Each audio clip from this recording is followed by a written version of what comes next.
828 Avondale means a lot to you. What do you think makes Avondale such a special place? Diverse culture and a melting pot of talent and ethnicity and faith. I think that's a really special thing to have in a world that's so screwed up right now. Love is the religion, because nothing can conquer that, you know? I fell in love with hip-hop in terms of a way that I could express myself, and it's almost a privilege to have that opportunity to be able to create something out of that, you know what I'm saying? If your music was a dish, what type of food would it be? Oh, I might be a fresh pressed juice, bro. Mix that up fresh. Dude. Where's the camera? This right here, man, this is special. I just dropped out of school, no qualifications, and then I got a job at a factory. But I just remember having Roasting on a burnt CD. That was literally my soundtrack to my life. The colors dropped, and then within 2 weeks, I'm like playing shows in Australia and random ass places in Europe. Gave me that beat, and then he crashed out on the couch behind me in the studio. Thinking about all the shit that I had been through. Yeah, I just looked at my notes, and then there's a whole ass verse, and I woke the bro up. I was like, yo, I pressed play, and it's like, oh shit, play it again. I started at my mama crib, shit, just an only child. There was a point where I was making music that I thought people wanted to hear from me. Now it's kind of like, if I'm really feeling this within my core and I feel it in my heart, then I'm gonna make this music. Do you think New Zealand artists, like the collaboration culture is not there as much? How do you approach this? When Scribe and David Dallas and all that was popping off, I look at it as the golden era of music in general. Internet age following is a little bit different, you know? Like, there's a big single of the year and he wins. Like, numbers don't lie. Like, yeah, this shit got like 5-10 million streams. Bro just sitting in the corner with 200 million streams. Tom Scott's got like the most cult following in terms of hip-hop culture. What's up, bruv? You're on a podcast right now. You're on air right now. Any wise words? No. Shit, I'm trying to out-rap this person. So it gets really competitive. It's a really healthy environment to be in, bro, especially when it comes to creativity and trying to like bring the best out of your artistry. Yeah, my greatness could be on a smaller scale than Izzy's, but it's like, you know, real recognized real at the end of the day. Okay, how did I go from drinking 12% Cody's in the garage to festivals, meeting promoters or meeting business owners, and it really comes down to like path that you pay, validating for me that like, shit, I actually do have the power to change things. A quick word before we dive in. If this content speaks to you, subscribing to the channel is one of the most powerful ways you can support what we're building here. That one small action can help us grow, attract the guests that you care about, and continue to build this to more than just a podcast, but a community and a movement. So if you enjoy this work, I invite you to subscribe. It's free, and your support truly matters to us. And now, let's dive in. Welcome to the Melding Muse podcast. Melding art and design, entrepreneurship, music, fashion, film, sports, gaming, and whatever's in between. We exist to showcase extraordinary people to inspire the next generation of creatives and leaders. My guest today is Melodownz, father, award-winning artist and entrepreneur, and a New Zealand music icon. We talked about early life, AI technology and the future of the youth, rap music and the New Zealand music scene, art, spirituality, working for the community, what it means to be a role model, and a lot more. If you love music, this episode is for you. Melodownz, welcome to the Melding Muse podcast. How you doing, my brother? Good, my brother. Thanks for having me, man. Nah, bro. I'm so stoked to have you here. How you been? Yeah, good, bro. Just been hustling and all that, man. Just, yeah, it's been a vibe. Yeah. Nice. Yeah, you're always hustling. You're always doing many things. Have to. Have to. Hey, bro, thanks so much for coming too. I know you're a busy man, so I really do appreciate you taking the time to meet me for the first time and to come here in the show to share a bit of insight with people about your story, about what you get up to. Shout out to my bro Seymour for linking me out. Seymour plugging us up. Bro. Appreciate that. And man, I was super looking forward to talking to you for a couple of reasons. Obviously, a big fan of your music. I think for me, you're one of the top New Zealand MCs of all time. And so to have you here in my studio talking to me, that's already like a blessing on its own. No, I appreciate that. In the, you know, West Auckland. West Auckland, let's go. Yeah. Shit, I just gave away your location. Yeah. I think I mentioned it many times, so it's not a secret. Nice. But I think beyond the music, like I was talking to you off mic, I think one of the things I really like about you is the energy and the vibe that you bring outside of music. You really do like feel like a mellow dude and somebody who has just a lot of insights about life and somebody who you can just bounce ideas for. So that's what we're gonna do today, man. It's not really a script. I'm gonna just engage on conversations with you about things that I think I want to learn from your story behind the scenes. And yeah, man. So thank you for coming through. I have actually, before I forget, I have a gift for you. Oh, yo. It's a 2-part gift. Shit, come on. First part is the Melding Muse hat, which we released. Appreciate that, man. Which released recently. It's like a limited edition run for you. But this is the one. I didn't know that there was a Japanese whiskey connoisseur. I was trying to get you that hibiki, but shit, hey, I really appreciate that, man. Thank you so much. Man, really tapped in with the sauce like that, bro. I am also a big Japanese whiskey lover. Yeah. So when I heard that the Hibiki freestyle on the album, I was like, let's go. If you know, you know. If you know, you know. I really appreciate this, brother. And this is a single malt that is actually really nice. So nice. Thank you for taking the time. Get one of those singular ice cubes there and just have it like, bro, I really appreciate this. And shout out for the green, the peppermint tea as well. yeah. I really appreciate this, brother. Thank you. No worries. Bro, I want to start this conversation. Actually, you know what? Let's do something completely different. I usually do this section with all my guests at the ends of the podcast called the soundboard. Yeah, cool. I'm going to flip it this time. I'm going to do it at the beginning of the podcast to see what comes out of that. Okay. There's what you got here. Yo. Is a bunch of buttons. All you need to do is tap one, and there's a question behind each one of them. Shit, some of them are funny, some of them are existential, some of them go deep. Do the emojis reflect what the question is? Or is it just... Potentially. Okay. What's a small thing you do every day that makes life better? Oh, this is cool. I try and practice gratitude within the turmoil. When I try and find calm within the chaos, when things don't work your way or whatever. And on a day-to-day basis, can be a big thing, can be a small thing. Just bringing it back to the source of like, I'm still alive. I woke up to another day. It's another opportunity. Because obviously a lot of shit's going on in the world, and sometimes we get caught up and fixated within our own thoughts and our own life, and it's like, damn. We're actually doing pretty good compared to a lot of people outside of this country even, you know what I mean? So I think just like bringing it right back to the source and just trying to be present. Yeah, that's kind of what I do, yeah. Bro, that's a mean one. You know who said that same question came out to Seymour when I did the podcast with him? Did he choose the same emoji? He did, and he got the exact same answer. He talked about gratitude. You tapped in. But I must say, after he said that, like, because those are, gratitude is one of those things that you kind of know. You know that you're a lucky person just to be on this side of the world and enjoy this beautiful country. Like, don't get me wrong, like, it could be better, but it could be worse. Yeah. But you know what I mean? Like, it takes you to go overseas to, a simple thing, it takes you to go overseas to realize how much clean air you breathe in this side of the world, right? That's whenever I go traveling around the world, when I come back, just like walking off the plane, and even like when you get through the gates and you're out into the real world to get your bus home or your Uber or whatever, it's just like hits you with the crisp, fresh air. That's the one, bro. And it's like, damn. Yeah, so like simple stuff like that, that you don't really. Of course. So yeah, man, I love that. Let's go. Let's tap another one. Oh, yo. Damn. Shit.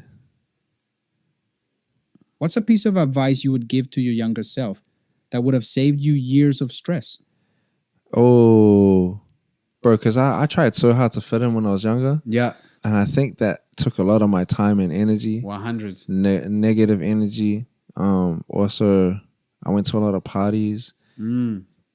Like, I had countless weekends just drinking and smoking weed and just like literally wasted time when I could have been locked in. So I guess my advice to my younger self would be just like lock in. Yeah. Bro, it's so hard to like, because what you said is 100% right. I think many people will relate to that, because when you're young, you just don't see any of that. You know what I mean? It takes you your life essentially to realize small things like that, right? Yeah, I'm pretty sure I would have easily taken at least 15 years off my life. Yeah, just from my teenage years, bro. I know, bro. Yeah. But yeah, it is what it is, bro. I'm still here. So I for example, I started my career actually still quite young, because I was locked in by 23. So I didn't, because I came to this country when I was 16. Yeah. And that meant that I had to grow up really quick. That's a buzzy age to shift culture and 100, shift like environments, 100%. Especially when you're trying to figure out your own shit, and then you in this new.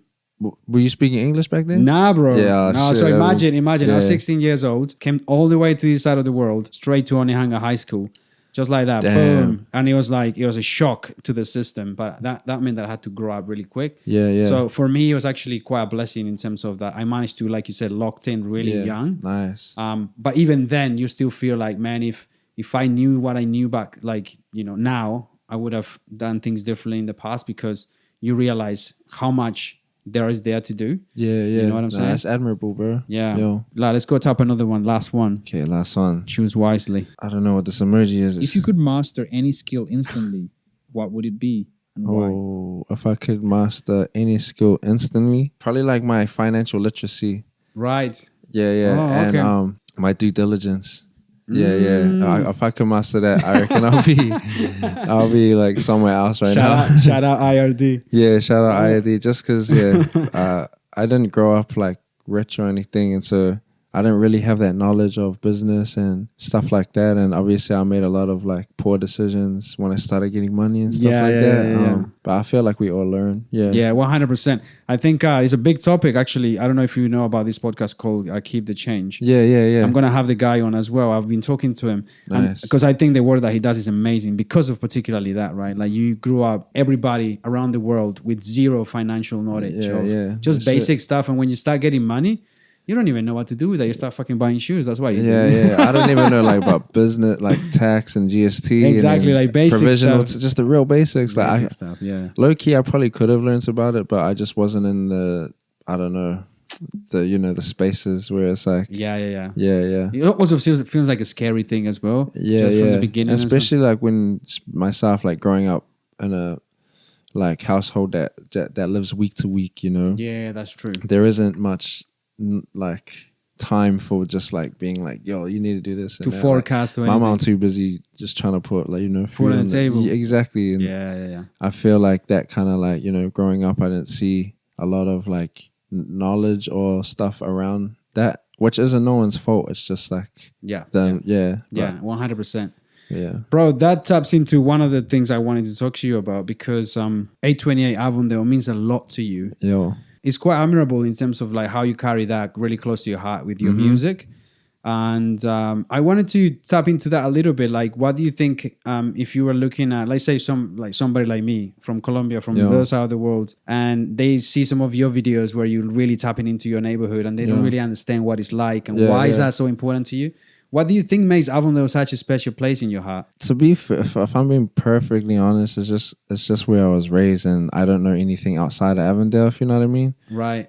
So like I think like, but also there's such a beautiful, diverse culture and a melting pot of like talent and ethnicity and faith.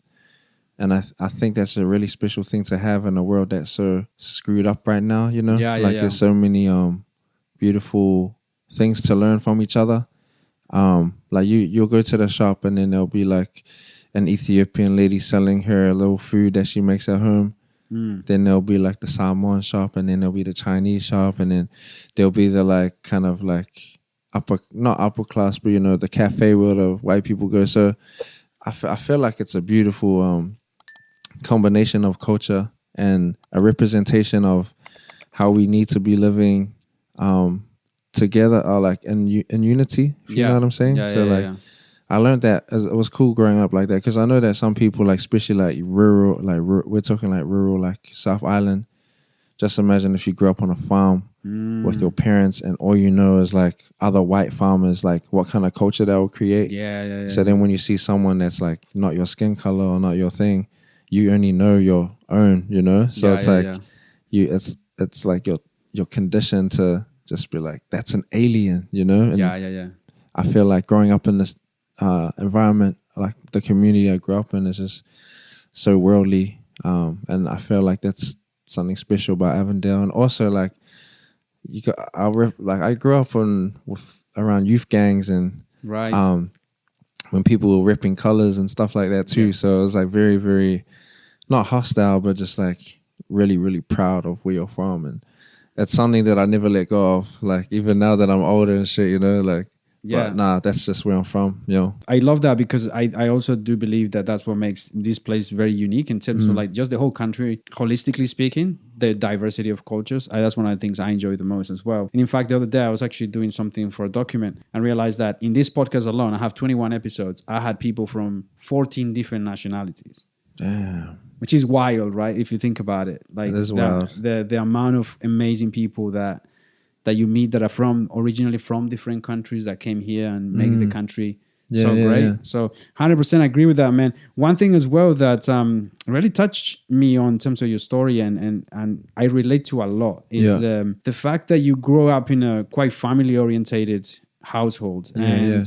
Of course, as financially speaking, not the more comfortable, just the same as me, man. I come from a very small town in rural Colombia as well. And single mom, and it's difficult, right? But at the same time, the family orientated origins that really makes you who you are. I feel for me personally, what do you think that household gives you?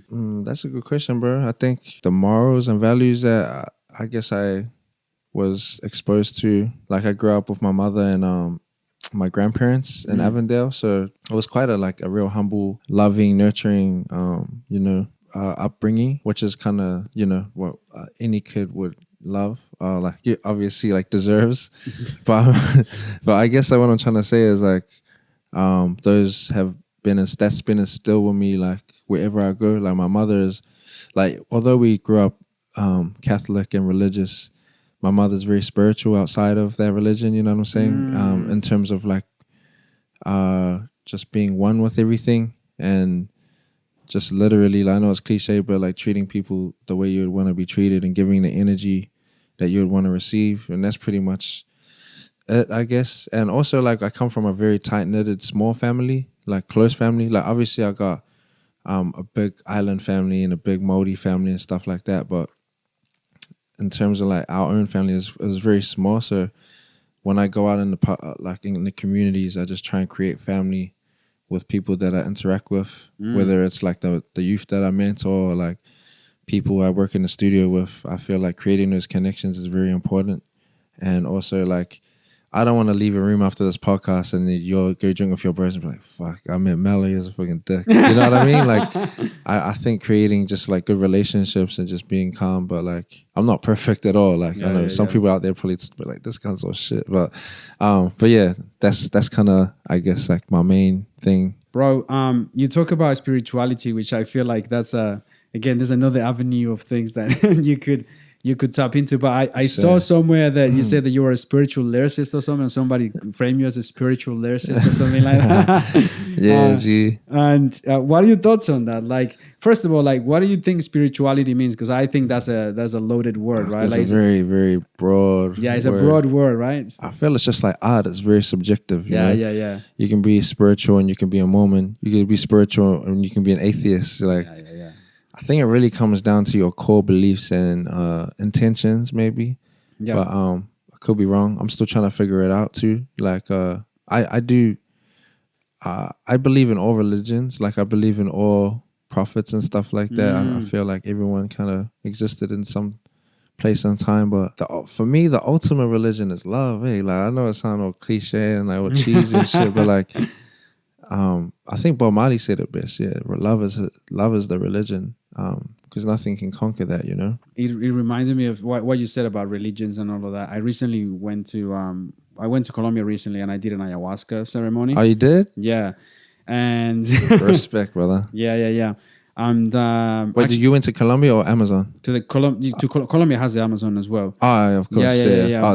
But I didn't actually go to the Amazon. Instead, I went to a mountain to do it, which is sort of home to another community, big of the communities in there. Yeah. Anyways, there's a video. I did a video online if anyone want to check it out. I did a video blog of it. But what I wanted to mention is because in one of my visions on this ceremony, I saw exactly what you mentioned about religion. I basically started seeing all these different types of gods. Yeah. And then, bro, when I don't know if anybody has done DMT, but if you do out there and you do an experience like this, especially, you start to see energy. You start to see a bunch of things that sounds pretty, you know what I mean? Yeah, Sounds I know what pretty, you're talking about, you know bro. what I'm saying? I've been there, brother. You start seeing stuff that you go, wait a minute, is this, oh shit, this is what the hippies are talking about. And you actually tap in and you see this stuff. It's like, you realize a lot of things, right? And one of those things is that we are all connected to this land, and we're all connected to this earth as beings, right? You start to see the relationship that we have with earth and animals and stuff like that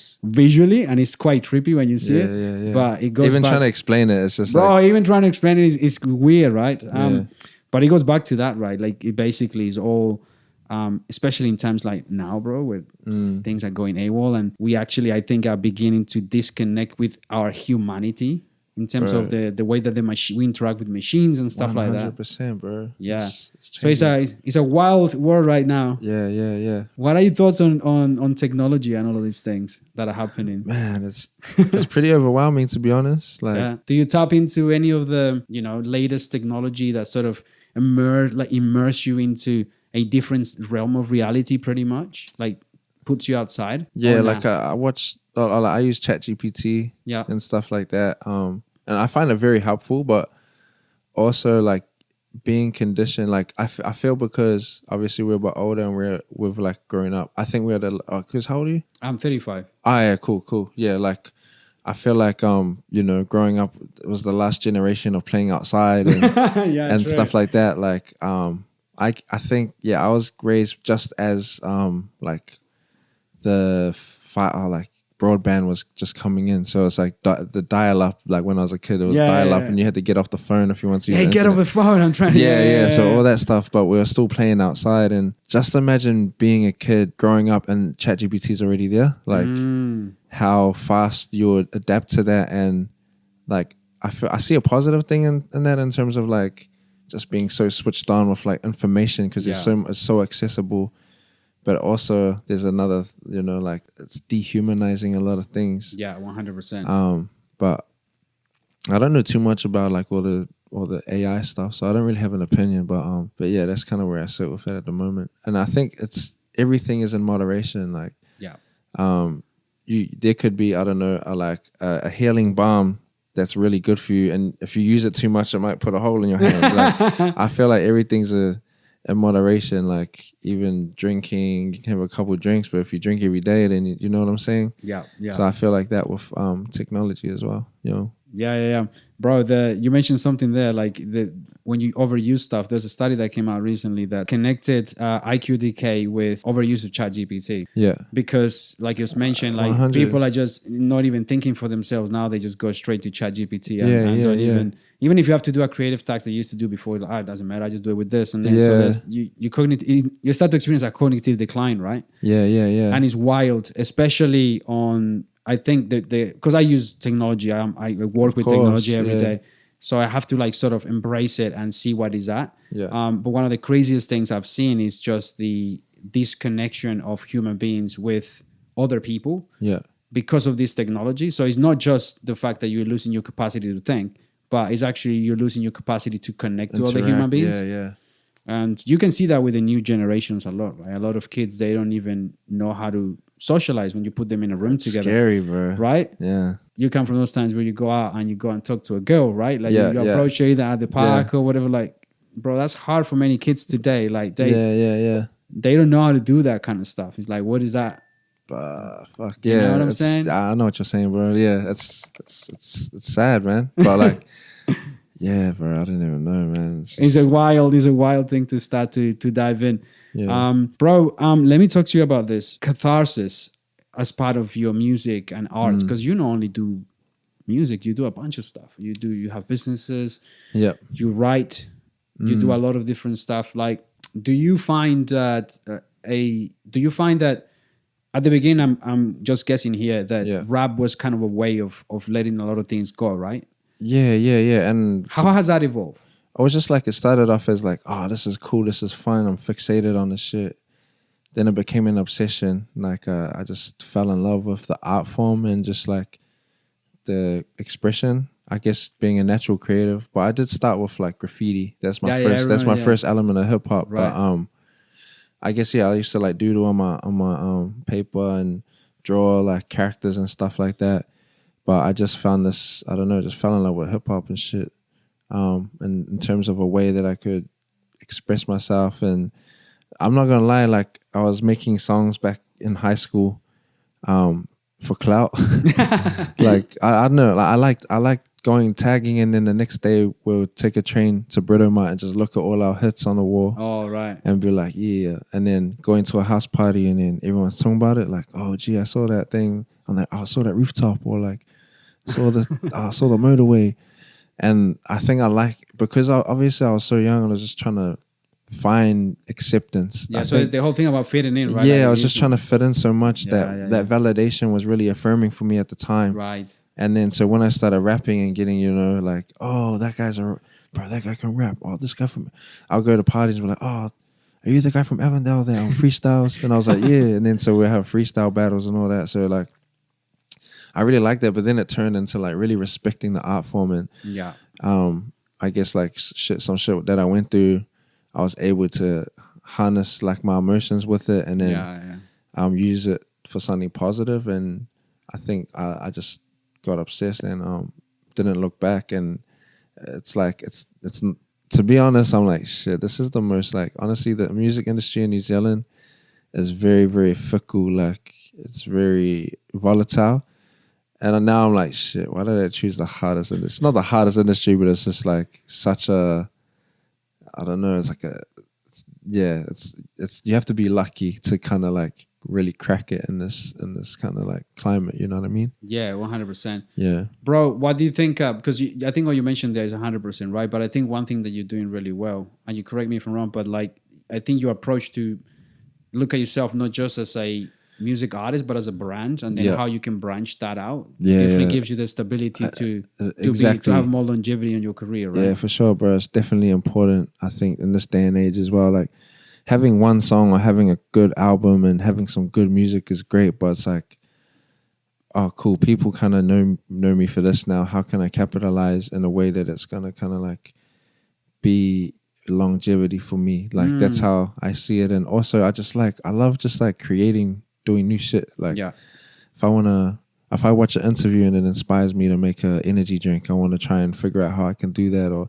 find people that do it well and then just try and like work with them, you know? Like, I've always been like that. But yeah, that's kind of where it's at with me, just trying new things all the time. And I love failing and then kind of like coming back from that and just like figuring it out, you know what I mean? So yeah, let me rephrase it. I don't love failing. Like, when it doesn't work out, I'm really down about it. But my challenge is, I think, like, what I understood from that is that you love learning from failing. Yeah, right? That's it. That's it. Because I'm like, oh, of course, shit. Nobody wants to fail. But Yeah. I did get the sentiment behind it. Like, what you were trying to say was, when you fail, right? Is like, and this happens to many entrepreneurs and people that do businesses, whatever they do, is that failing gives you something that you then take and apply into the next thing, and then into the next thing. Exactly. And then at the end, you look at that and you go, fuck, I love how I learned that. The hard way I learned that, but you know, So 100%, because a lot of people, bro. I mean, I was the same thing, you know, for many years, because I was also a musician as well. I rapped, I played in a band. Being so scared of failing really stopped me from doing a bunch of different things at my time when I was, you know, doing all of this creative stuff. And I think a lot of creatives out there need to start thinking a little bit more like that. And I talked about this with Masbo Q about going into different paths to be able to create your music career is quite important. Yeah. You know what I'm saying? Most definitely, bro. And yeah, it's just, because it's hard. Like, I know it's hard for a lot of people out here, especially like in New Zealand. Like, I just hear stories of like people losing their jobs. You go down Queen Street or you go down like in town and every second building's for lease, you know, like. Yeah. So like, people, it's not good right now. In terms of like, economy's fucked. Like, and I think, just trying to create opportunities out of like, if you're creative, then it's almost a privilege to have that opportunity to be able to create something out of that. You know what I'm saying? So like, that's where my mind's at right now too, because it's even been quiet for me. So I'm just like, shit, what can I do? What value do I bring to what? And then what is missing that I can fill that void? So I'm just like, that's where my head's at right now. Yeah, bro, that's amazing. Like, I love to see that, and a lot of people really need to tap into that, because I mean, we saw it with COVID, right? Like, bro, Yeah, entertainment yeah. is the first thing that goes. Yeah, for You know sure. what I'm saying? Like, Like- I want to even get into just like talking to business owners and just linking up and that's being right. like, look, I know how to market. I know how to do this. What can I bring to your, I don't know, your product or your company Or that's bring going to you be of range. service. Yeah. Brand association, a bunch Exactly, of stuff. bro. So Yeah. like, I'm just figuring out what like my transferable skills from Yeah. been doing this for a minute. So yeah, because it's always cool to branch out and try other things, and you know what I mean. But yeah, Nice, man. Nice. I love that. And I loved your because I've heard a lot of your interviews, and you talk a lot about marketing, which I love. yeah, Because I think that's one thing that's a lot of artists don't really tap into. Yeah. You know, they really focus on the craft of this particular music. And I mean, that happens to even business owners, right? That you focus so much on the product that you forget to how you're going to even market that. yeah, for sure. And if you think about marketing as well, which I think you have mentioned that before, what do you think, for example, if you were, I usually have, I did this exercise with Timprovise and a couple of other artists. Shout out Timprovise. But you talked about that, like what do you bring to the table and how you can create these associations. And one easy way to visualize that and how you present yourself as a product is almost to go, well, if Melodownz was a product in the shelf, what would the packaging say? Yeah. Exactly. So if I was to ask you that, like, what would you think the packaging would say? Because it's a very simple way of visualizing how you can bring, what you can bring to the table. What did Timprovise say?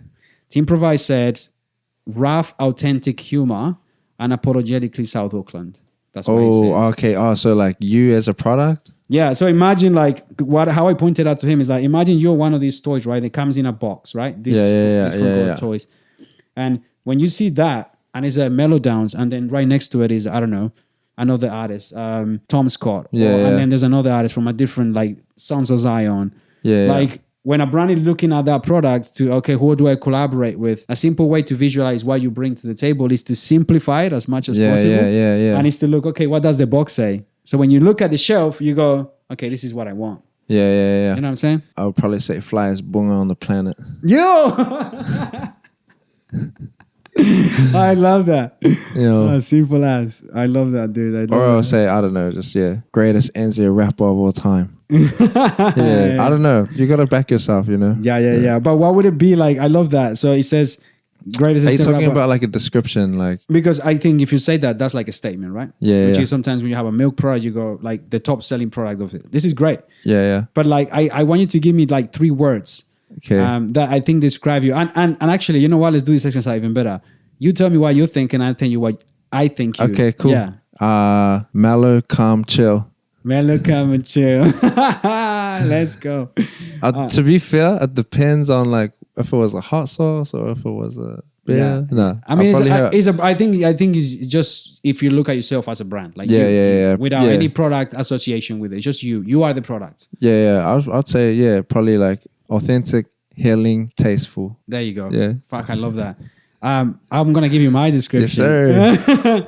I think the first thing that comes to mind that didn't come to your mind is fresh. Fresh, yeah. Because I think you bring fresh. Like when I think of your music, that I think of something fresh, like something refreshing. That, right? Appreciate so that. my words will be fresh. I think authenticity is a big part of your packaging. So authenticity is the second, and I think the third, if I was to put it, I think is delivery.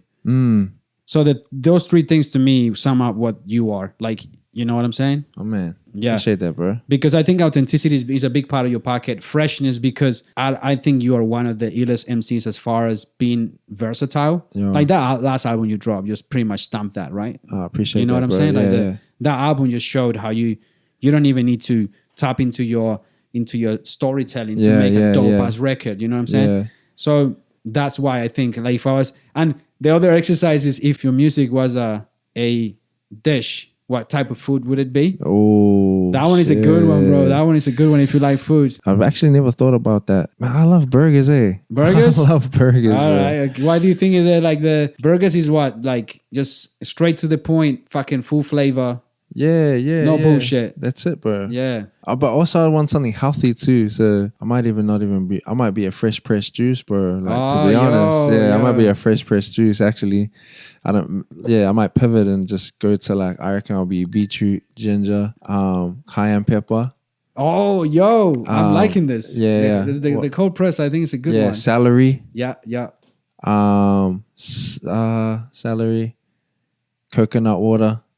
Yeah, that and Maybe pineapple, bro. Because and that pineapple. That would add the sweetness to it. Yeah. That's it. And maybe like maca shot, Oh, yo, this guy's going healthy as fuck. ashwagandha, Oh, and then hit you with some like what else can I put in there?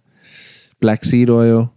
yo, and you're making some- this like a superfood, bro. Yeah, it's a medicine and some yo. sea moss juice and some like kawa, like I don't know, like overnight kawa water. You soak the kawa, you boil the kawa and you pour the water in as well. Oof, Mix that up. Fresh. dude. Just fucking trademark that shit. Oh, bro, that's awesome. I don't know where you talked about this, but it really connected with me. And you mentioned something about flow state. Yeah. And that flow state is something that a lot of artists experience, right? Like it's like this moment when you're locked in, either you're writing an album and you start to just fucking everything hits, right? And I don't know if have you watched the F1 movie? The what, sorry? The F1 movie? Nah. Bro, you should watch it. That's pretty cool. Even if you don't like F1. But there's one bit in the F1 movie where the driver is talking about when they get into the silence. Yeah. Which is when they like everything goes quiet and Is they're that when just they're like locked in and they just fucking poof, like everything locks in, right? What do you think gets you to that stage? Is Del Bruce, that song? Man. Dude, this song seems like you were just locked in. That's a buzzy thing you say because I was in a studio session with one of my boys, Ghost, who produced that one. We were making songs all night and nothing was hitting. And then he gave me that beat and then he crashed out on the couch behind me in the studio. And I looked behind me, he was like snoring and shit. He was like crashed out. And then I just started listening to the beat and then I was like, oh, this has got a very deep kind of feel to it. And then I think it was the first like 4 or 5 bars. I was just like, I started at my mama crib, shit, just the only child. I was just thinking about all the shit that I had been through. And then I just kind of kept on going and going and going. Yeah, that's what I'm talking about, flow state. That's what it felt like. Yeah, like literally like, I just looked at my notes and then there's a whole ass verse and then I just recorded it and I woke the bro up. I was like, yo, I just did something into this. And he's like, I pressed play and it's like, oh shit, play it again. And I pressed play again. And it was like a full, like, I think I only wrote half of it then. And then I did like a little, like a video, like a reel. Okay. A couple years ago with that song. Yeah. And I was like, I was like, 828 comments and I'll finish the story. And then like, I just went crazy. Like everyone was like, oh shit, what the fuck? Yeah. So like, I was like, oh shit, I need to finish it. Yeah. And then like, it's one of those things I'll just revisit and then do like in parts. Yeah. So like, I'll hit the studio and then, because like, I don't know if you guys know in the song, it's like, I start off at 12 and I go to 30. It's like an insight. It's like a whole journey. Yeah, from when I was 12 to, in the present time. So it's like, it was actually called 3430 Freestyle. And then like Kendrick and SZA dropped a song called 3430. And I was like, oh, what the fuck? So then I changed it to East Style Blues because that's like where the foundation was set for like a lot of my music and stuff. That's the park and that's where I'm from in Avondale's East Style, yeah. Nice.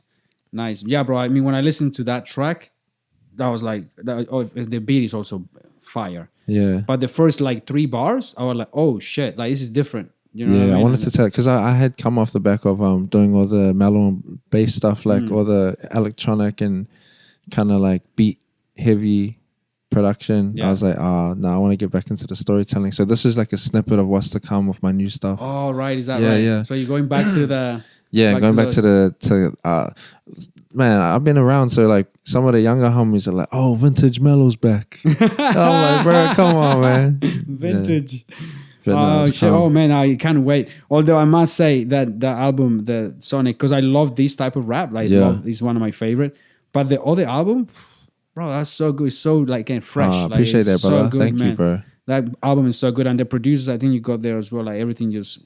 Even the artwork. I love the artwork. I don't know who did the artwork. Yeah, shout out High Hoops. He's in a band called Leisure. It's doing really well, yeah. Okay.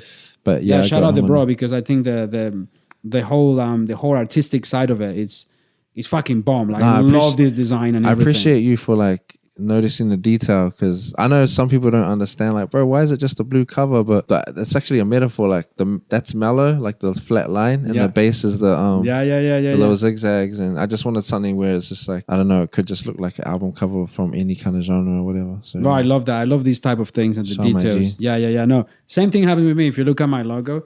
And you go like, oh, that's your logo right here. Yeah, that's the logo right there. There's a bunch of different meanings behind it. And then if you look at it like that, right? Yeah. If you look at it regularly, if this is essentially a happy face, right? With the sure. Right. But the truth is that this connects back to my main brand, which is this one. Yeah. Which is trying to look at things from a different perspective. That one's called Kaizen. You know what Kaizen is? What's Kaizen again? It's a philosophy, Japanese philosophy of being reinventing yourself and being 1% better every day. Yeah. So, but I flicked the name, and the name is Niziak of the company. But the actual logo is actually upside down. You know what I'm saying? So it's a bunch of things. And then if you look at it like this, it's like the waves of the podcast. So two people talking.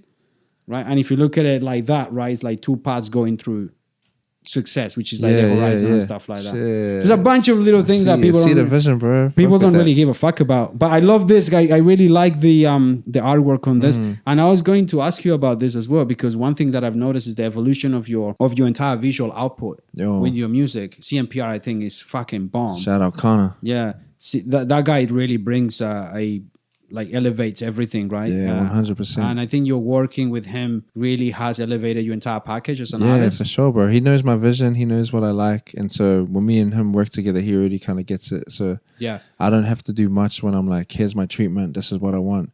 He'll send me back a treatment. I'm like, just follow your lead, my bro. So I was going to ask you about whether or not, like, when you write in, because I really want to get a bit into your creative process, although I know a little bit, but do you have these things in mind? Like when you wrote, let's say, that song, or even the Mellow Come and Chill song, like, do you have something in mind, like, yo, this video should be like this, or do you actually leave that to the team to come up with ideas? How much are you involved in the entire process of those visual outputs? Like, I have to be involved in everything. Like, it has to come from me, and then I just get my team to help me figure it out. Right. Yeah, because it's the vibe. But like, then again, I might have 4 or 5 songs, and then I have to figure out what one I want to do the video for. Right. There's been instances where like I should have like dropped another song as the lead single, and that should have had the video.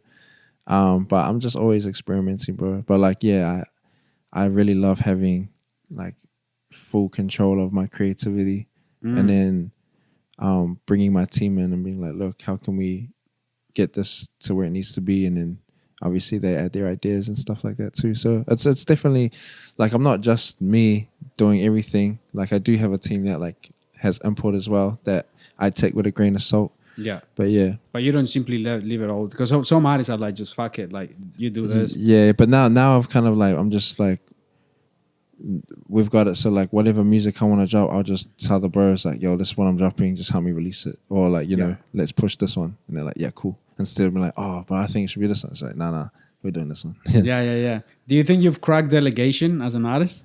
I don't know, man. Shit, it changes all the time, man. Yeah. Because that's one thing that I've talked to some artists, that especially the ones that really locked into the creative things. Yeah. They're like, no, I can't let go of this, and that's why that's holding me back. Yeah. And I think based on what I hear you saying, is like you have good balance of letting things go and let people do some of your stuff so you can focus on the right things. Yeah, that's it.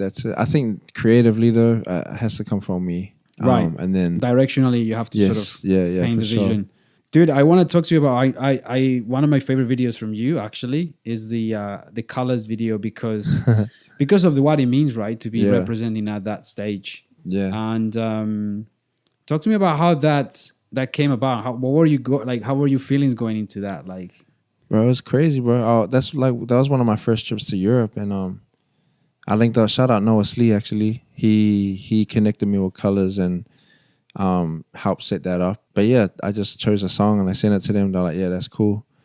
And yeah, next minute I'm in like the studio doing. Yeah, it was cool because at the time, like, colors was it's still big, but like I feel like it's quite commercial now.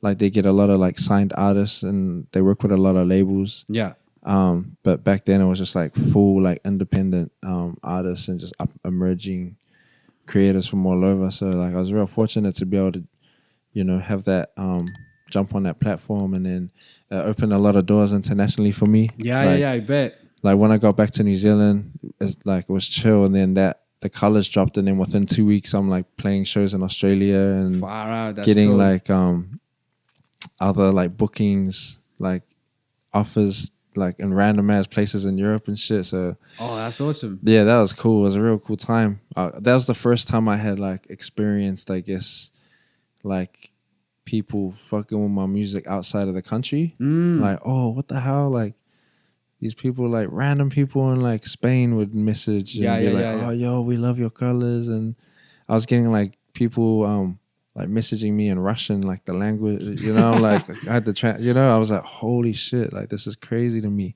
that someone overseas is listening to a song that I wrote like at my mom's house. And I recorded in my bro's basement with a broken mic. Like that's crazy to me still. Did you actually came up with a plan to, because a lot of people, especially artists that, have that hit moment, don't actually capitalize on the momentum of that? Like, what do you think you do for like taking that, international attention and turn it into something tangible? Yeah, that's a good question. Like, I feel with me, because I've never ever had a hit song. Like, I've never had a hit song that everyone's like fiending for on the radio, or like, I've never had a hit song. And for me, it's kind of worked in my favor because I haven't had a hit song, but I have longevity. It's like, it's more of, I don't know if it's my image or my personality or the energy I have to offer has carried that within my music, if you know what I mean. Like, obviously people like my music, but that's like, in terms of the package, that's what has kind of like enabled me to do what I do, if that makes sense. I think so, bro. That's what I was mentioning you about your authenticity. Like, that's what carries your entire product as well, because it's not just the music. It's like who you are. Because like, it was like, bro, that song's not even like, no radio play, no like editorial playlist for that whole project. It was literally, I did the colors, and then obviously other people started checking out the catalog, and then I dropped this video called The Anthem and that music video went crazy. Like back then, I think like 30,000 views in 1 week, which is still crazy for me personally.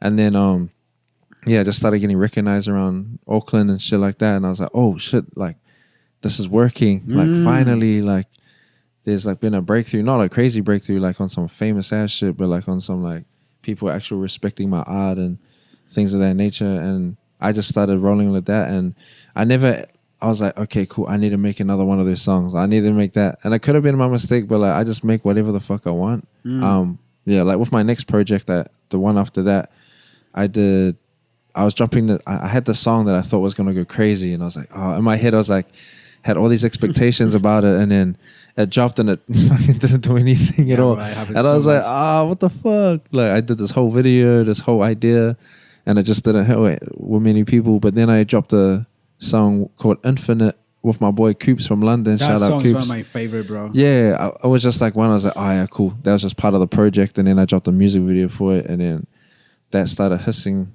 like in terms of the underground. It was cool, and so I don't know, man. That's kind of like, you never know what song. Like I don't have intentions to be like, I want to make a hit. Like, because like I've done that in the past and it just hasn't hit at all. And I'm like, oh fuck. So I just like, let it be. I've brought it back down to like, because there was a point where I was making music that I thought people wanted to hear from me. Yeah. Or like not even from me, just like what was popping at the time, and it wasn't my true authentic sound or self. So I've kind of like stripped back those layers, and now it's kind of like, shit, if I'm really feeling this within my core and I feel it in my heart, then I'm gonna make this music, and hopefully it does something for other people too. So that's kind of the space I'm in at the moment. Yeah. And also is the most satisfaction, right? When you're trying to do something for yourself rather than to please people and stuff. Yeah, I was at like, where was I? I was at some award show or some shit like a couple months back, and then I was at a show just in town a couple months back, and there was a shorty that pulled up on me, and she was just like, I think she must have been drunk, and she was like, "Oh, why are you making drum and bass for? Like that, your new, I don't, like what happened to you? You fell off. I don't like this new sound that you're making." Like, and I'm like, so?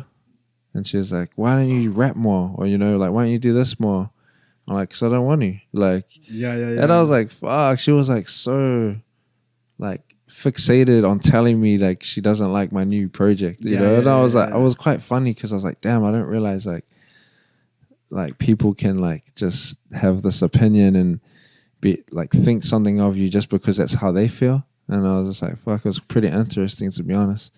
I was just like, I don't want to, like, it's because I don't, like, I literally just want to do what the fuck I want. Like, what is it to you, you know? Like, it's pretty crack up that how people are, like, fixated on other people's lives like that. 100%. So pretty crazy, bro. Yeah, bro. I mean, that's the life of an artist, right? Like, yeah.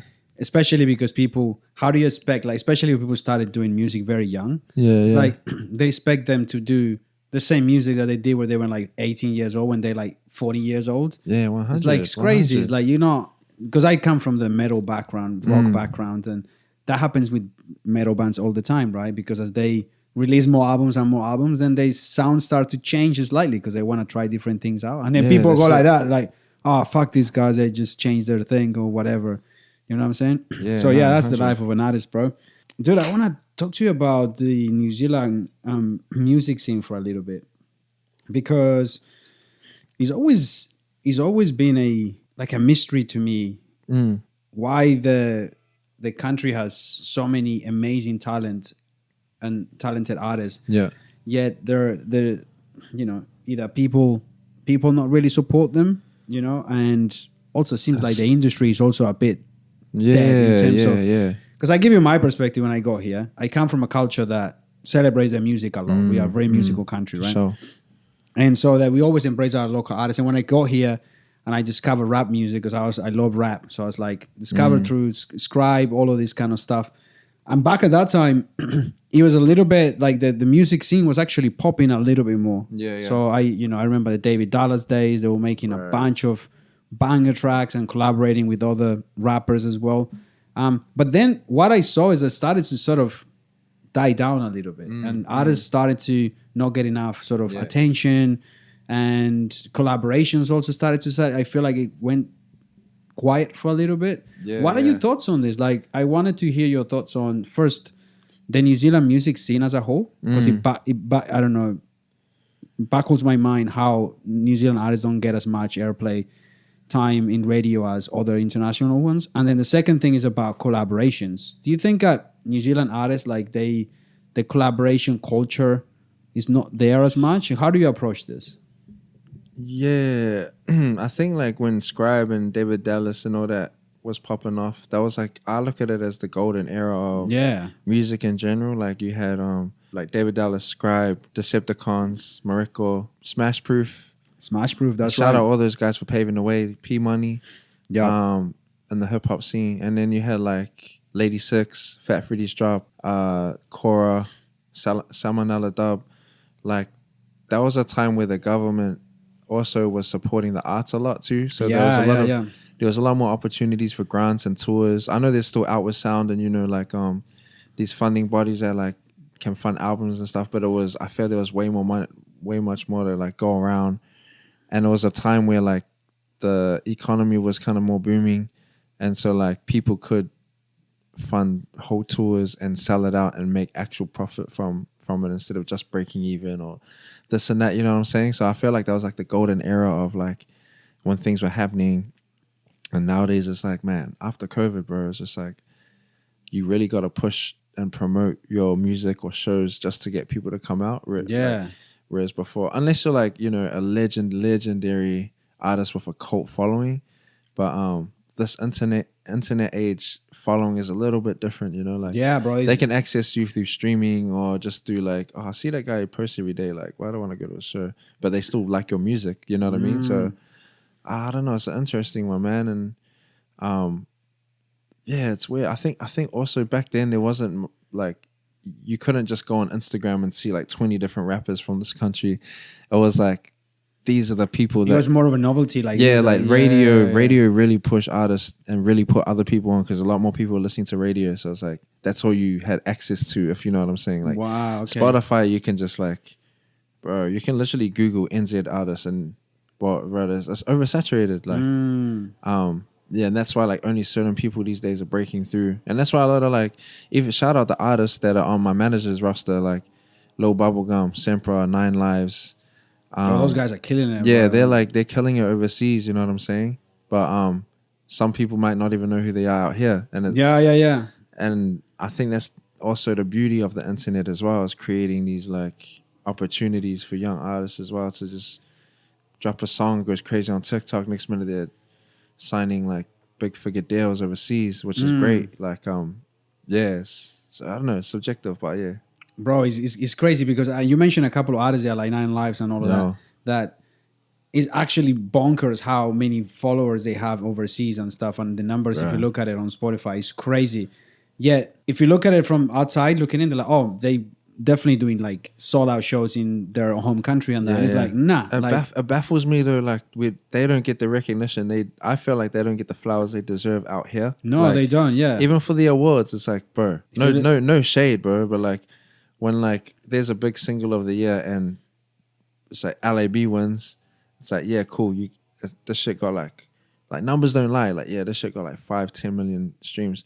Bro just sitting in the corner with 200 million streams. Yeah, dude. Yeah, I know. And I think that does come down to like where do those streams come from outside of New Zealand.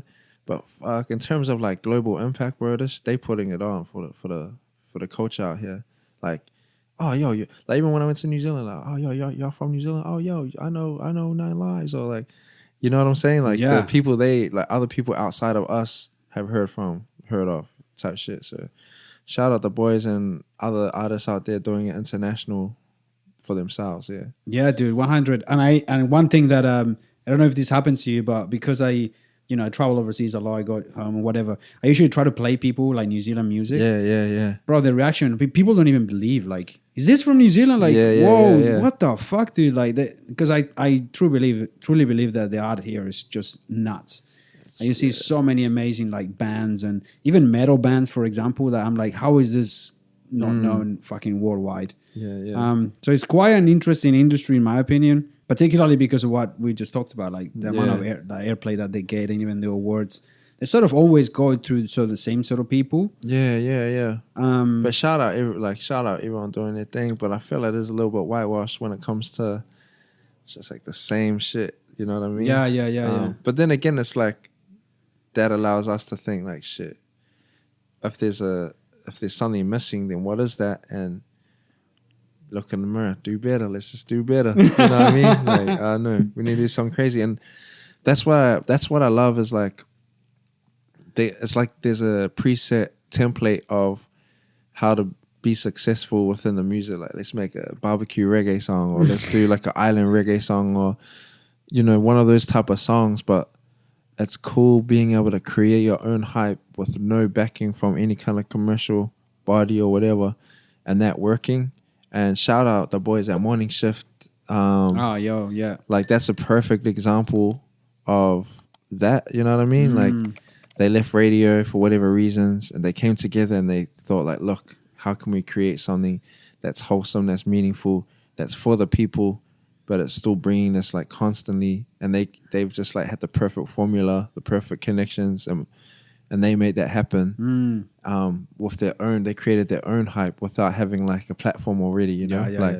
And I feel like applying that with music will do the same. And it has shown with like Home Brew. Like they did it in a similar way where it's like, fuck the industry, we're gonna do our own shit, and then that just took off and went crazy. Now Tom Scott's got like I feel he's got one of the most cult following in terms of hip hop culture, like in the country. Like 100%. Bro's about to sell out the Civic. We're like, I'm going to that. Yeah. See what I'm saying? Like, shit, I need to get a ticket. Tom, nah. Yo, brother, hey, how you been, my bro? Nah, but what I'm trying to say is like, just creating that legacy where it's like, you can drop an album that was from 15 years ago and still be doing it and still keep on leveling up. Doesn't matter your age, and that's the perfect representation of an artist. Yeah. For sure. No, 100%, dude. Shout out Home Brew and Tom Scott. To me, my favorite rapper coming out of this country. You can see the Home Brew CD right now over there, which is now going for. This is the original one, the first version. Is now being resold for a lot of money, bro. That I have some classic, bro. I didn't know. Like I have some David Dallas albums there. Yeah, bro. Yeah. Pull it up and then you'll be. Bro, where's the camera? This right here. This is I think every song was sampled by Jamiroquai. That's why it's not on Spotify. That's right. Man, this is special. That's Apparently, super special. I was with Dave a couple of weeks. Oh, he even signed it. Yeah, I got it signed. Apparently, like I was with Brodale like a couple weeks ago, and he was saying that this is his most favorite, like best work. That Bro, that's one of my favorite. I have the T-shirt and everything. It was like a very special edition, and they did that. And I didn't even know that wasn't on Spotify. The other day, I was actually my little brothers. I have like a 18-year-old brother. Yeah. And I was putting them up to speed with all the classic New Zealand hip hop. And we go to this album, and I was trying to put it up on Spotify, and he's like, no, it's not on Spotify. It's not anywhere. He needs to chuck this on vinyl, bro, for sure. Yeah, 100. And so I was showing them that because I have a couple of the original David Dallas albums, both signed. Because I used to go to the events, like, you know what I mean? I remember being just dropped out of school, no qualifications, and then I got a job at a factory. Yeah. And this factory is in Pakuranga. That's when the year that Rose Tint just dropped. Oh, bro, I have Rose Tint right there as well. Yeah. And like I used to see online, like, and he had this thing at Conch Records, and everyone showed out. But I wasn't tapped into the scene like that, so I was never at the things. And I used to get real jealous that I could never make these like events. But I just remember having Rose Tint on a burnt CD. Oh, nice. And that was literally my soundtrack to my life. Like I'm in traffic for an hour. Bro, I'll just blaze up a fat doobie in the car. I'll be smoking it on the way to work. And then like, cause I was like stuck in traffic coming from West for an hour, just listening to Rose Tint. And then on the way back, that'll be my soundtrack back home. Yeah. And that was like, I don't know, a pivotal moment. And like, I was just like, man, like I was so impressed by the production. Like just that whole record is real nostalgic for me now. But like, yeah, that shout out Rose Tint, bro. That's probably one of my favorite hip hop records. Yeah, same, bro, same. I that was basically my entire university years. Yeah. Rose Tint squad, bro, and that's why I have all those albums signed because I used to turn up to the event. Like David Dallas would do events in like a skate shop. Yeah. And he would just turn up there with a little speaker and just drop. Like just rap the whole album there. And see, speaking of that, we need to bring that back, bro. That was so cool. Like activations, I don't feel there's not too many activations these days in the community and that. So, bro, that was so cool. And I used to be one of those kids that as soon as he said that was gonna be there, I would just turn up and get my CD and all of that. Yeah. No, that was my life as well. Tin Squad for life. Let's go. Tin Squad. Yeah. Shout out David Dallas. One day we'll talk to the bro. Bro, you need to get him on here. I don't know if he does too many interviews, bro. But I think he doesn't do interviews. Yeah. Actually, one of the reasons why I liked David Dallas as well is because we have a similar sort of interest in terms of like software engineering and all that. I think he's got a computer science degree. Yeah. So we were like in the same, I think. And he seemed like a really nice dude as well. No, so, he's the man, bro. Yeah, one day, David Dallas. OG right there. Manifest. Bro, let's talk about something that I think is quite important. We can go through a couple of things I want to go through there. And it's your community work because, man, like we were talking about David Dallas, right? Like those guys like became role models for people like us, right? Yeah. And now you're a role model for many people, which is a big responsibility, right? And being able to actually mentor them and guide them through these very complicated landscape, of social media, of people just... one of the biggest things right now, man, is, the whole thing about the attention economy, right? And everybody just wants to get attention no matter the means. Yeah. And sometimes a lot of artists, I think, get clouded by that and just do whatever.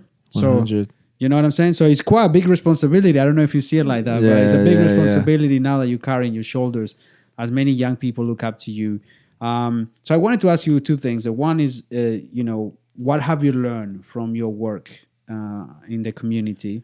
I've learned that you don't have to have all the qualifications in the world. You just have to be your authentic self and like know how to hold space for somebody and know that everybody is different. So like the way you hold space for one particular individual compared to another might look different. And because, man, like especially working with young people, like they read bullshit off the rip, you know what I mean? So it's like if you're coming in being like, I'm this person, this, that, that's like, bro, fuck out of here. Like they really like they don't fuck with the bullshit. So like I think just being your authentic self. And the more you are, the more that you get their respect and vice versa. And it's like a thing where it's like, it's weird because I was like, you're somewhat authority, but then you're sitting in this kind of limbo area where you're like, your friend, like you're on some like connecting them on the same level, but then you're guiding them, but then they're guiding you, if that makes sense. It's like a very translatable, what do you call it? Not translatable, but just it's a very exchangeable thing, if that makes sense. Fuck, I don't know if I'm making sense. Yeah, but I see what you're saying. It basically like is a two-way street, right? Yeah, yes. It's a two-way street, bro. And like, you create magic within that, you know what I mean? And that's where the healing happens, I feel. Like I've seen it in real time, like someone come through not knowing what they want to do with their life, and just even like they'll be doing the music and that's the thing that brings you together, but then it's like the conversations you have outside of that, having that safe space and that foundation, like where they can see you as like, nah, this person's someone solid in my life that isn't gonna like help me get through all of my problems, but I can use this time to just be like, yo, bro, like, and I think that's where the magic happens, you know. It just, as long as they can get a little bit of something off their chest or whatever, then they can go about their day. Yeah, just, I feel like just having those kind of environments for people is very healing, yeah. Because rap music is inherently hardcore, like hard, you know? Hard. Yeah. And sometimes it's kind of hard to talk about, well, I'm being vulnerable, really, like as a young man, right? Yeah. And especially if you want to be an artist, I think those spaces, because I've been in those spaces, those community spaces, I think one of the most fulfilling parts I've seen from that is the ability for you to find community and be vulnerable with that community. Yeah, for sure. Because that opens up, like, it just relieves a lot of the pressure that you have internally. Do you feel that sort of... Bro, 100. I look forward to going to these programs. Like, yeah, it's a job and I'm getting paid to be there, but I'm like, shit, like, it might not even be that. I'll be like, shit, I'm trying to get my rap game up or something or just like having these really interesting discussions and getting insights.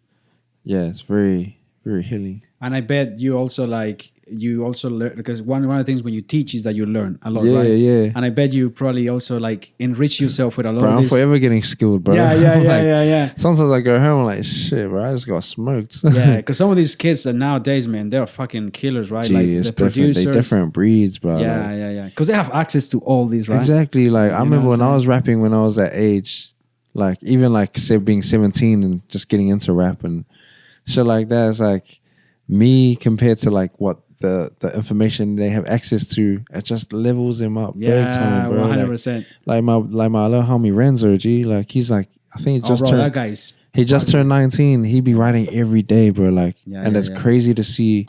Like I'll see him 1 week, just he'll be rapping, and then like 2 weeks later, he's just leveling up every single time.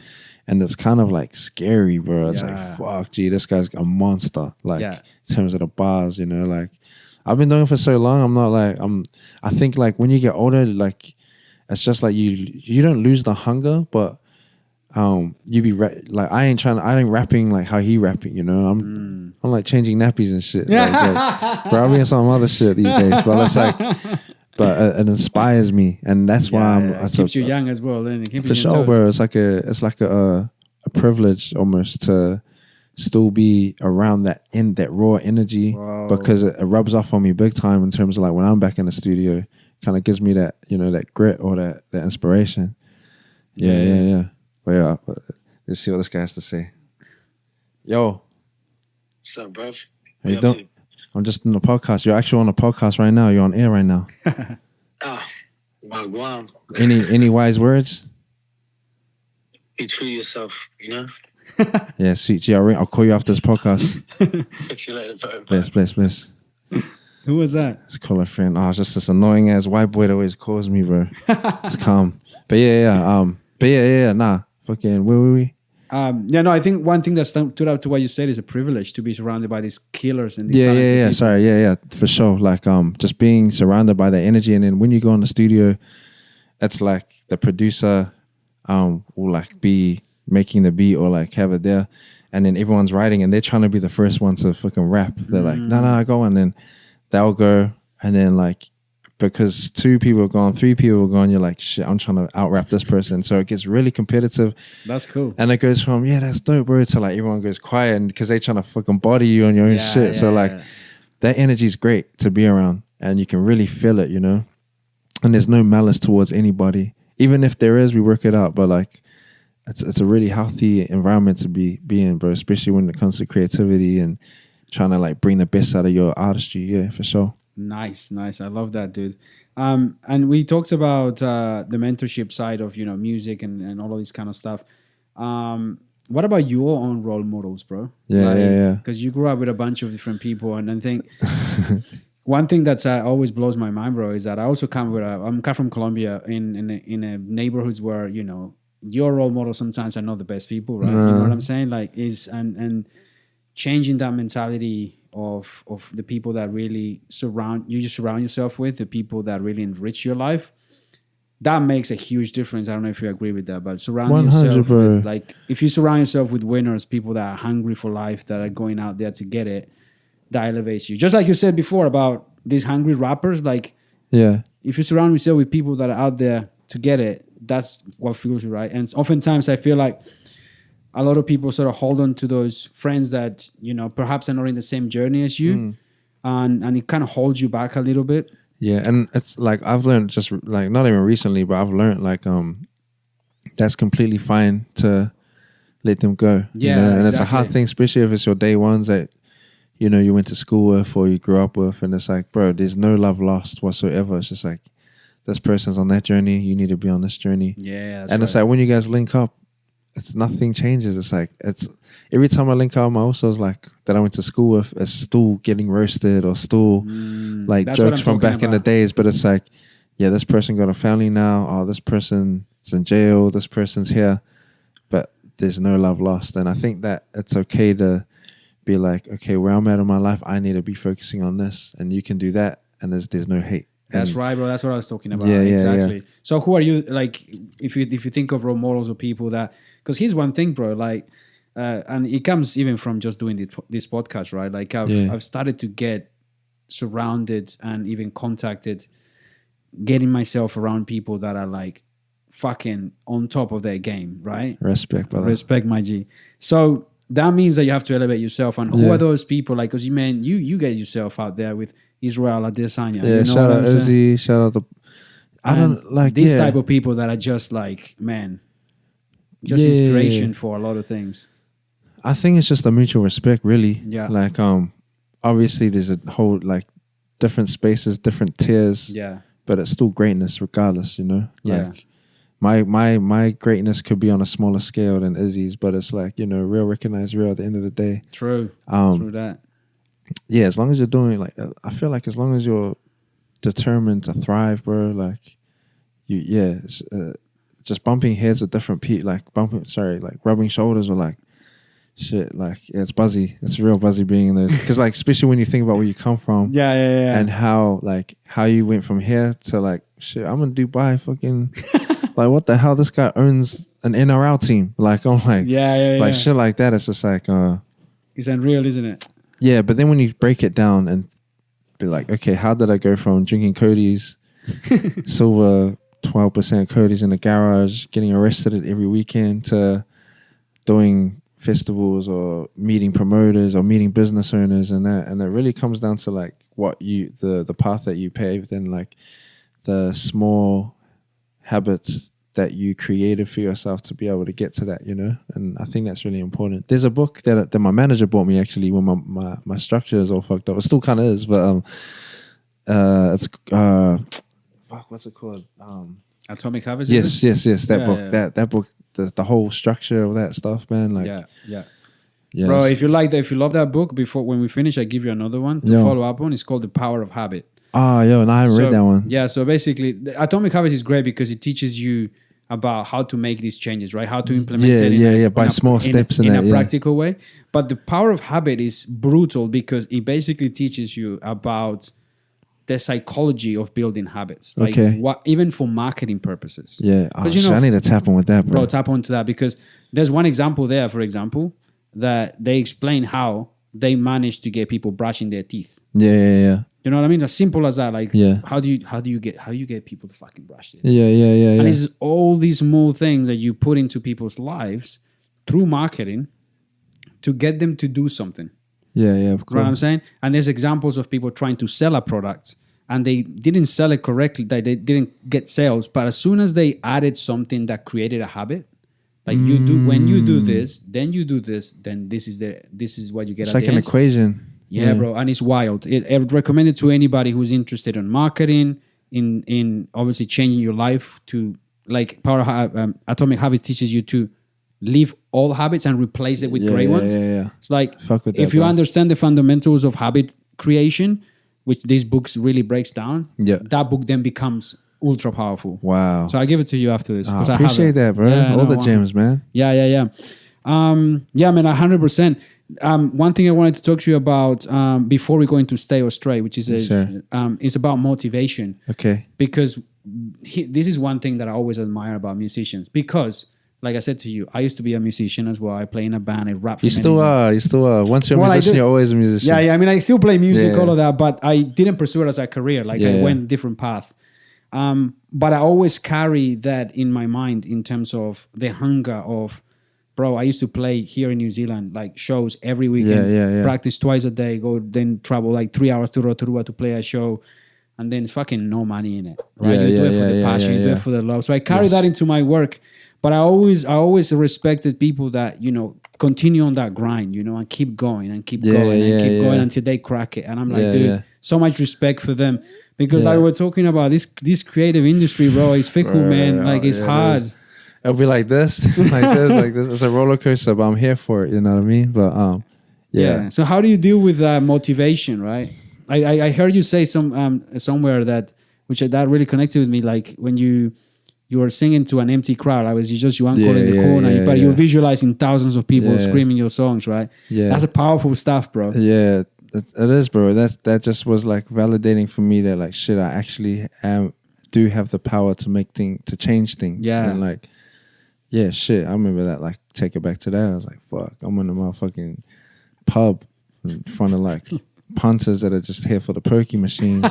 And I open my eyes and it's just like, they're like, who the fuck is this guy, bro? Next to the karaoke and shit.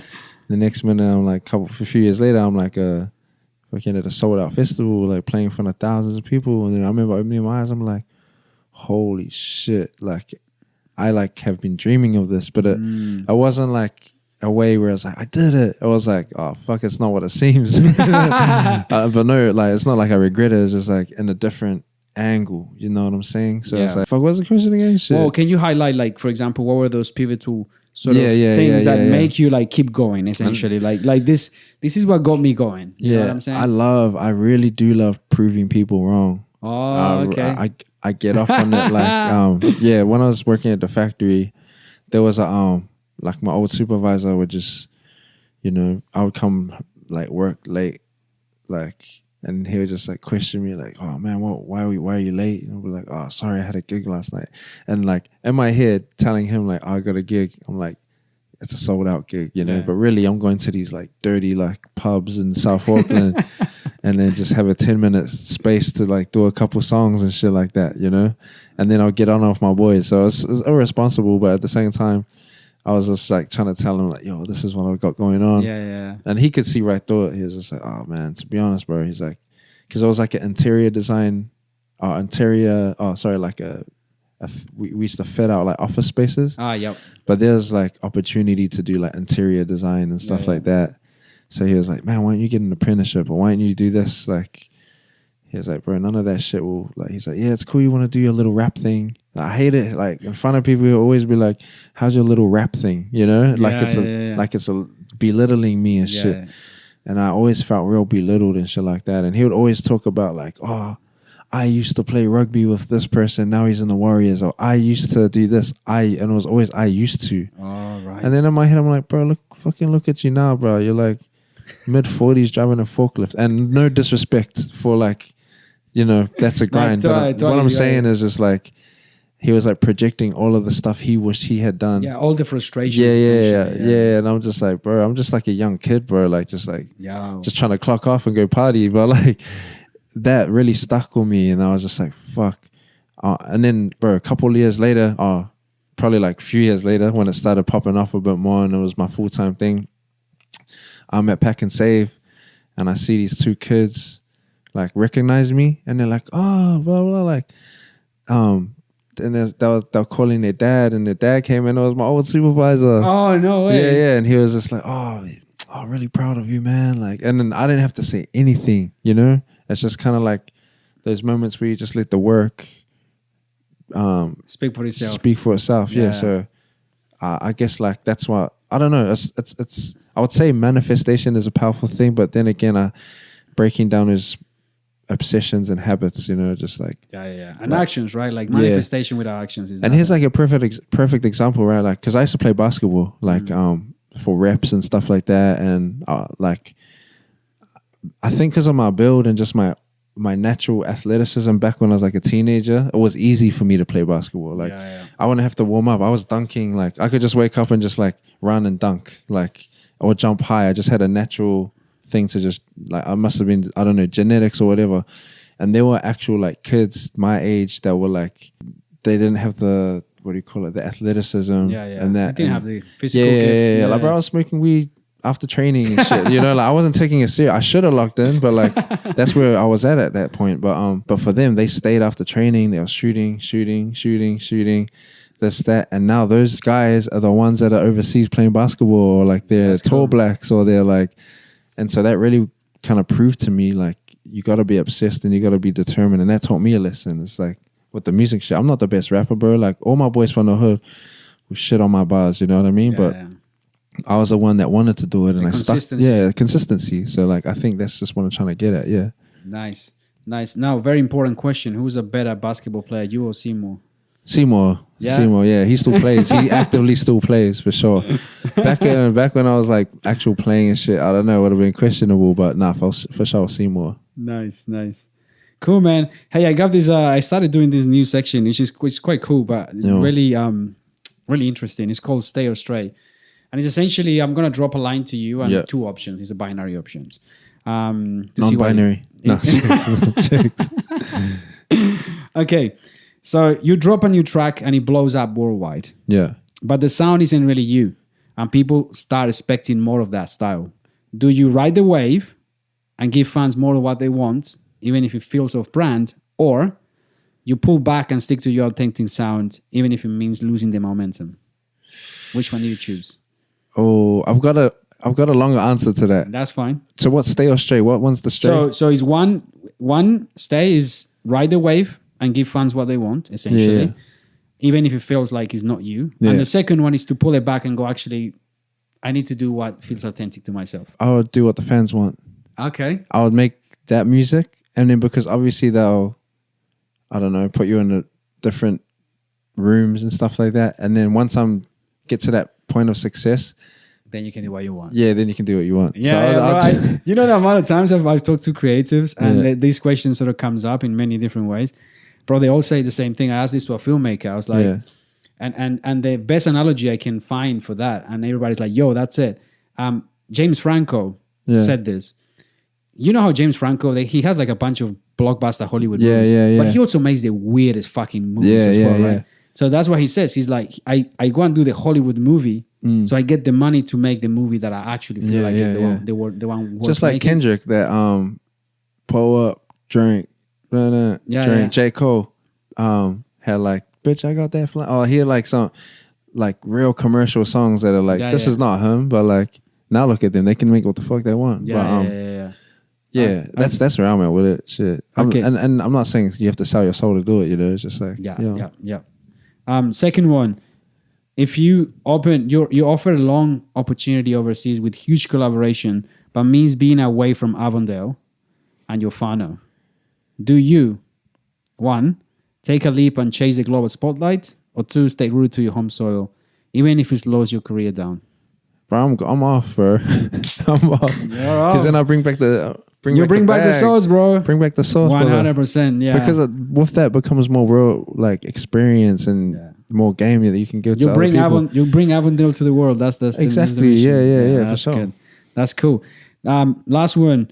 as an entrepreneur, you're planning a big campaign for your brand. Yeah. Because that's one thing we didn't talk about. But I know you have a bunch of projects, entrepreneurship projects. You got your hot sauce. I hook you up with some hot sauce, by the way. Yo. It's not hot sauce, it's salsa. I don't know if you I heard like of salsa. Yeah, I love salsa. They're one of the sponsors of the podcast is the salsa brand. Yo. Bro, they make the best Mexican salsa. You'll try. Yeah. So I hook you up. I appreciate that. Shout out to Salsa Roja for hooking us up. So yeah, you're an entrepreneur. You're planning a big marketing or big campaign for your brand. You know, flashy gimmicks and controversy will bring attention fast. Yeah. Now, do you use every tick in the book to grab attention, even if it feels fake, or stick to authentic, organic marketing, even if it grows much smaller? With that one, I'll have to stick to just like my authentic self. Yeah. I agree with that because at the end of the day, for the brand, it's always rooted to that, right? Like at the end of the day, like when you're selling, like that's why so many brands like, I don't know, Patagonia has a huge following, is because they don't focus on pleasing everybody. They have like a very core ethos that they stick to. Yeah, and I think with products is actually like that because brand loyalty is huge. And also, like, I got a daughter as well. So, like, even saying with like, do what I had to do for the fans, and I would really think about what my daughter would think of it. You know what I mean? Like, because that shit stays online. That shit stays on Spotify forever. You know, so it's kind of like, when she's 18 and she's got her own friends and her own conscious, she's still a baby, but like when she's got her own consciousness, like what would she be like? What would she think? Yeah. It's like, Dad, why is there like naked woman all in your video? You know what I'm saying? Like, do you actually think of that now? Now I do. I'm very aware of that. Yeah. And I'm still like, man, I make plenty of mistakes, bro. Like I came from an era where on the work side and stuff, when I was laboring and stuff, there was like everyone around me was misogynist, bro. Yeah, like, 100, yeah. Yeah, I still remember the particular time there were these shorties, like these Argentinian shorties doing the plastering. That must have been like a working holiday or something, whatever you call it. And then they were beautiful. And then I remember the foreman being like, yeah, look at that fat ass. So like, look at that. Like, whatever, you know, I don't want to say it, but like me being so young, that was quite normalized. And I would just say the same shit, you know, because that's all, you know, monkey see, monkey do. And it's taken me a lot of thinking and rewiring my brain to I didn't actually realize, it's like, holy shit, this is like, these are misogynistic traits that I've just been conditioned with that I need, now that I've got my, you know, my head screwed on like that, I can really rewire my thinking when it comes to like approaching these kind of topics and people, you know. So I'm still on my journey for sure, but I'm not afraid to say, you know, like a lot of men need to be kind of thinking about their actions. And I think it's because I do have a daughter, what kind of like, I think about like when she's 18, what kind of man she'd bring home and what that would look like, you know. Like if it's some dude being like,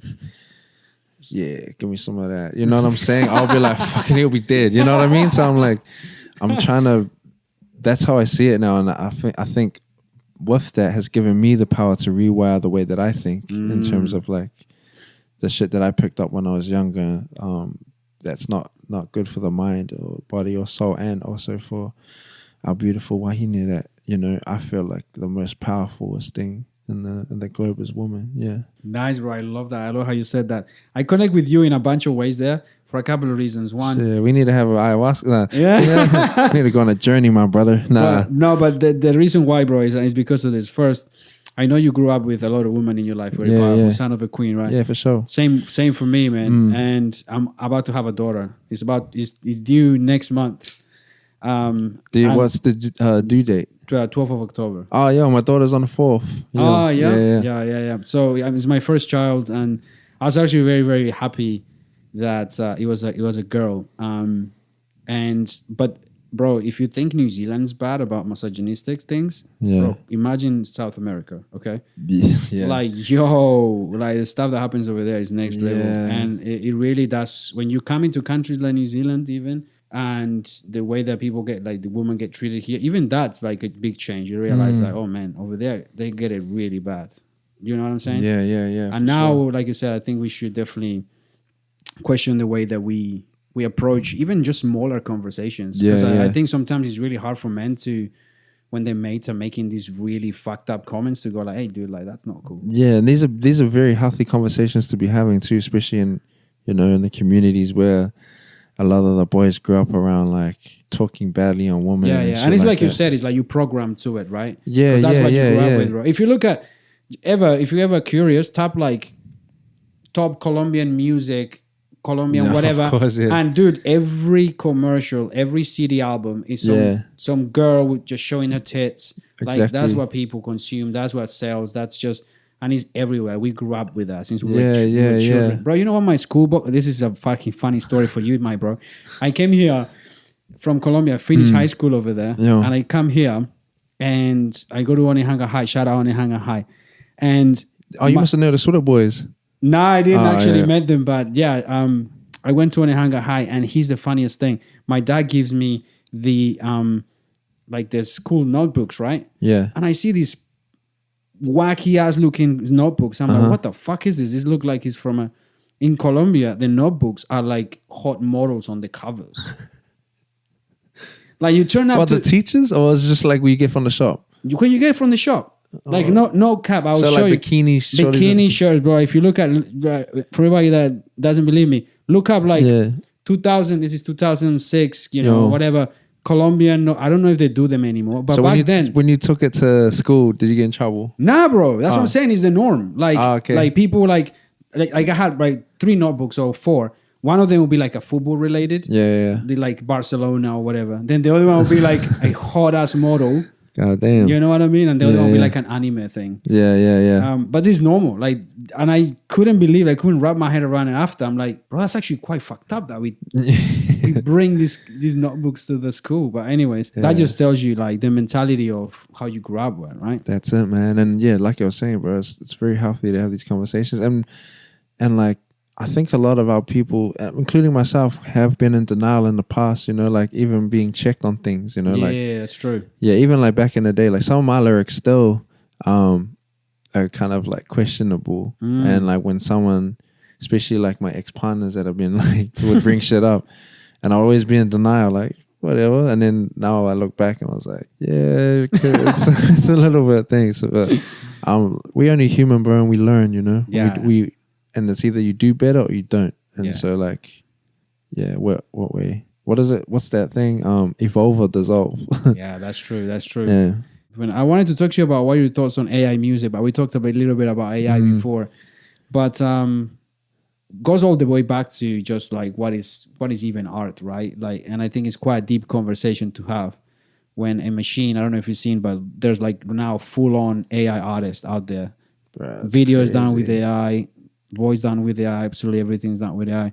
And for creatives like yourself, it's quite an interesting question that you then start asking yourself, like, what does creativity actually look like? You know what I mean? Do you ever ask yourself those questions as you look at the future and your creative journey looking ahead and with all this technology and the capacity of people to create art in a different manner? Yeah, it's not going anywhere. So it's like, Yeah, exactly. I know there'll be purists out there who'll be like, F AI, F that. Yeah. I'm never going to use that. But I reckon there'll be a point where we can't deny it, you know? Yeah. And already it's like quite hard to just, you know, deny it. But I think it's the ways you implement it within your art. I don't know if that sounds good, but like there's shit that I see AI doing within the DAWs that you use, like Logic, Ableton. Yeah.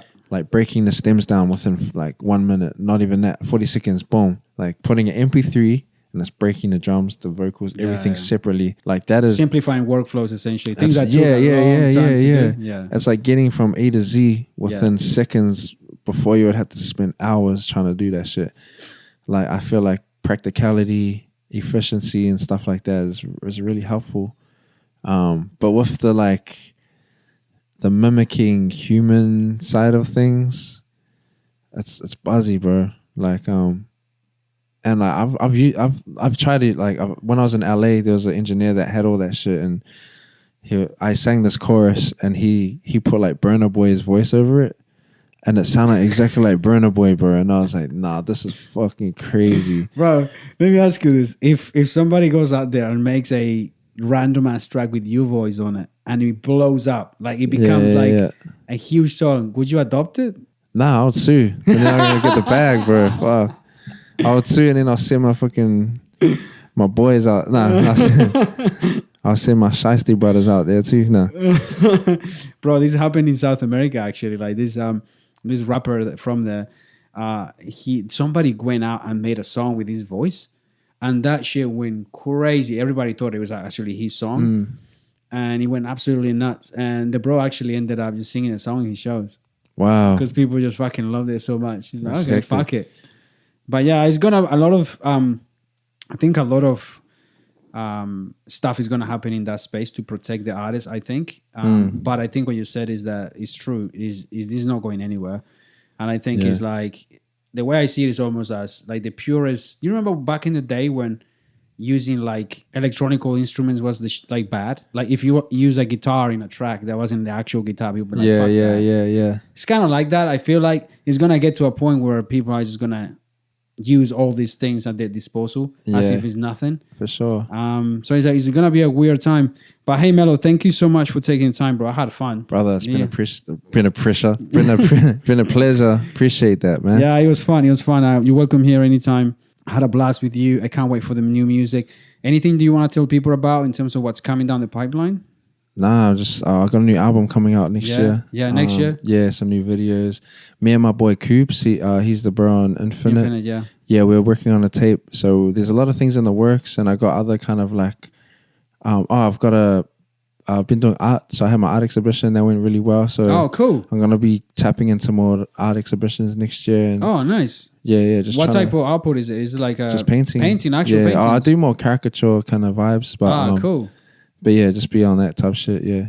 Oh, nice, dude. And I've seen you hit the markets as well with some vinyls and stuff. Yeah, bro. Got some Avondales, vinyls. Got a couple left. So yeah, if you're trying to couple vinyl, holla at me. Oh, really? How many have you got left? It's because it's limited, right? Yeah, limited. I think like 10 left. Oh, yeah, shit. Get me one. I want to keep one. Yeah, for my brothers. For my brothers. That, my brothers are just crazy about vinyls. Ah, my G. Yo, yeah. Okay, cool. That's awesome, bro. Yo. And more activations, bro. Hit those activations, bro. That's it. Community activations. That's where it's at, bro. Yeah. Feeding back into the community is very important. So if you have the opportunity to do so, I encourage everybody to do that. Yeah. Yeah.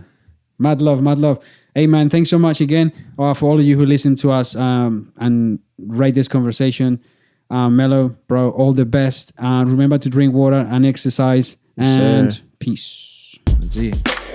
My bro. Thanks, bro. That was fun.